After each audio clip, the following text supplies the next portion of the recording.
the Israel-Hamas war as the historic dawn of a new Middle East, calling the Gaza ceasefire the most challenging breakthrough.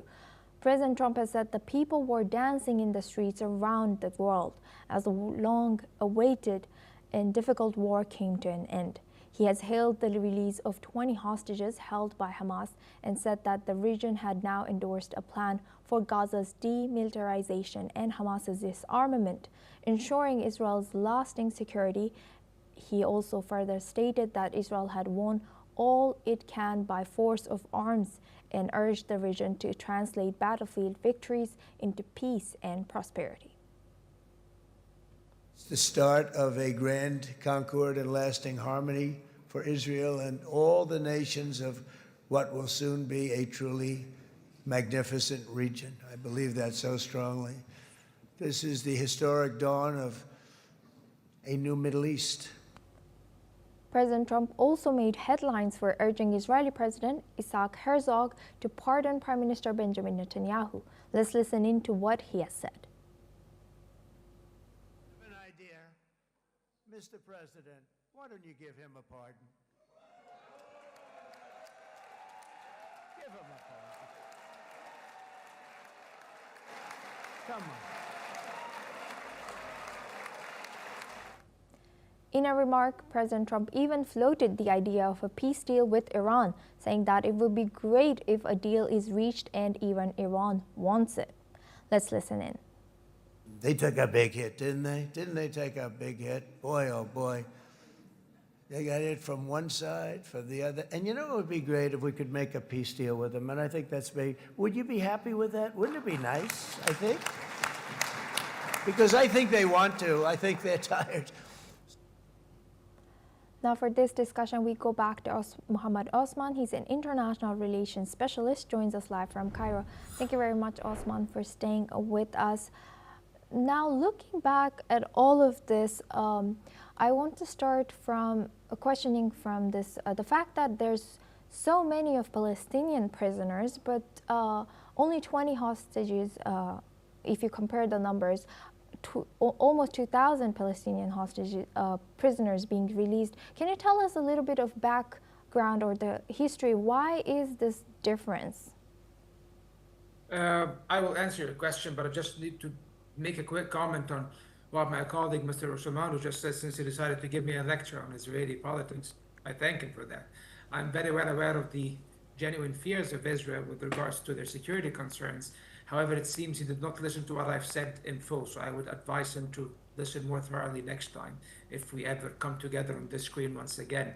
What I said was Israel, of course, is engaging in fear-mongering in order to justify this war. This war is not just about security. It goes way beyond that. It goes way beyond that. And actually, the Trump plan does provide the necessary security guarantees. So this is already something that has been agreed upon, the disarmament of Hamas and their expulsion from Gaza, basically them relinquishing power. I think this is more than enough of a security assurance for the Israelis, in addition, of course, to the massive devastation Israel has inflicted on Gaza and killing over 70,000 people, 80% of them civilians. I think this will buy you the necessary assurances for the next few years as an Israeli decision maker. But of course, we know that what the Israelis are vying for, this current Israeli government in specific, and especially the right-wing elements and the Machiavellian Prime Minister, Benjamin Netanyahu, they vie and they seek to accomplish something that is way deeper than that. And that is, again, the dismantlement of the entire Palestinian cause. And this is not something I'm making up. This is something that they have admittedly said openly and publicly, a multitude of Israeli officials, including Prime Minister. Mohammed, sorry about that, but we will be cutting live to President Donald Trump as he is speaking. Thank you very much for sharing that insight.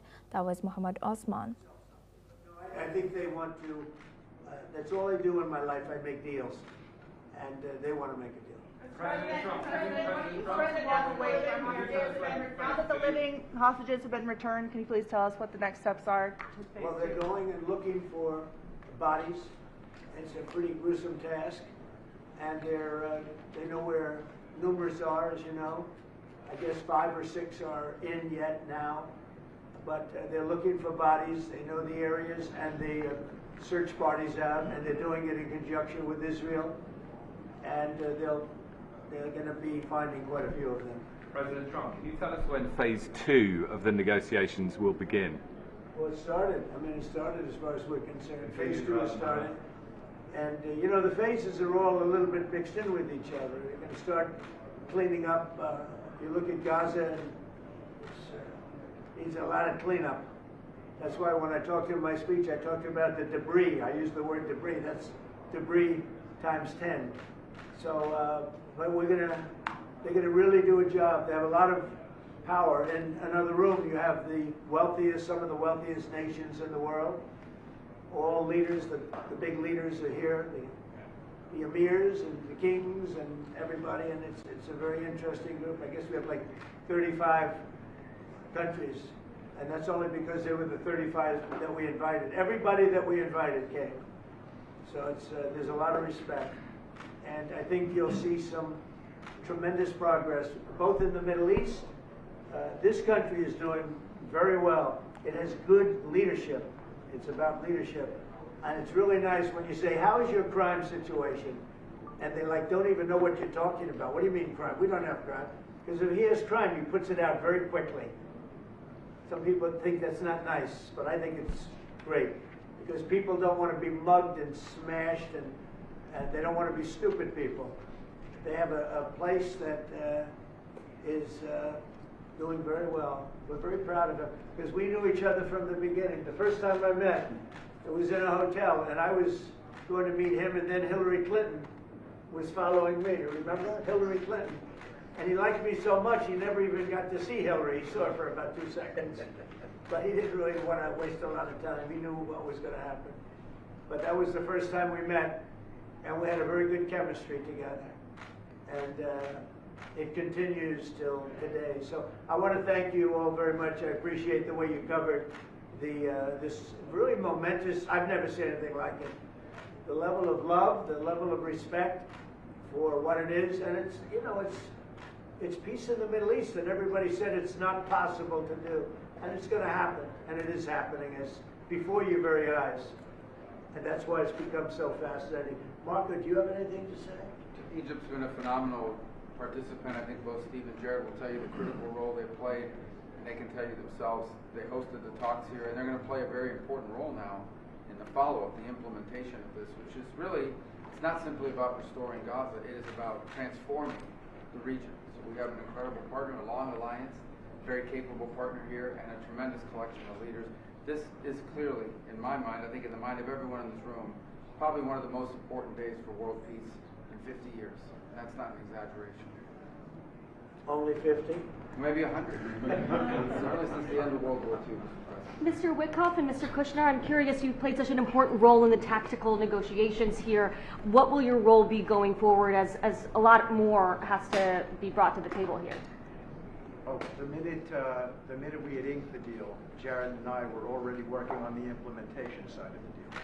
So we're dug in. We'll be here quite a bit. That's at the direction of the president. That's probably going to be one of the most important phases here. Jared is remarkable to work with. I talk about it all the time. And of course, we both love working for the president. So it's feels like a very honorable job. Mr. President, would you like to say something with the interpreter? اسمحوا لي في البداية أن أنا أرحب بفخامة الرئيس. وأنا سعيد وكل شرف موجودة في مصر في شرم الشيخ مدينة السلام. يسمح لي فخامة الرئيس أن أنا اسمي واسم كل المصريين ويمكن حتى وكل محب السلام أوجه لك التحية الأخيرة والاحترام على تحقيق هذا الإنجاز الرائع والعظيم. Well, first of all, Your Excellency, I welcome you to Egypt. It's a great pleasure and an honor to have you with us here in the city of peace, Sharm El-Sheikh. Allow me also to extend, on behalf of all Egyptians and peace lovers around the world, salute, the appreciation, and the respect for this unprecedented and momentous accomplishment by your House. أنا كنت متأكد فخامة الرئيس أنك الوحيد القادر على تحقيق هذا الإنجاز وإنهاء I've been very confident that Your Excellency is the only one who's capable of bringing this about and bringing an end to this war. وأنا في خلال اتصالي بفخامة الرئيس ذكرت له ذلك بدقة، قلت له فخامة الرئيس أنت وحدك القادر على تحقيق السلام في منطقتنا. I even said that very precisely during my communication with Your Excellency, that you are the only one who is able to bring about peace and to achieve peace in this part. بشكرك فخامة الرئيس. I thank you, Mr. President. ولكن عايزين نستكمل نثبت وقف إطلاق النار ونطلق السراح كل الرهائن وحتى يعني للأسف الجثث المتبقية في أسرع وقت عشان تسلم إلى ذويهم في إسرائيل ثم إدخال المساعدات ونستكمل باقي المراحل. And what we need to do now is to fixate the ceasefire, make sure that it maintains and sustains, that we can deliver all of the remaining, the bodies of the deceased to the families. This is very important. To bring in more humanitarian assistance into the strip and working very closely on following up the rest of the steps that should be taken to make this successful. Mr. President, you did very great. Thank you. That's very nice. Thank you. He's a good man. Thank you. He's a good man. We're with him all the way. Will he be on the Board of Peace, sir? I'd like to have him on the board. I'd like to. We may need an interpreter, but that's okay. As long as the President, His Excellency, You can't do better. the Board of Peace, I'll be there. We've had many leaders want to be on the board, actually. The Board of Peace, it's taken on, Steve, I'd say a life of its own. Do you want to discuss that, what's happened? I think we have a long list of applicants to be on that board of peace. Everybody wants to do it. That's very nice. That's better than the other way. Usually it's the other way. Nobody wants to be on the board. But it's really taken on, this whole thing has taken on a life that's very different. So it's been really a great honor. And you people have done a fantastic job, I want to tell you. We appreciate it very much. Thank you very much, everybody. All right, thank you. Go, Browns, go, thank you. Thank you, Hold it 1 second.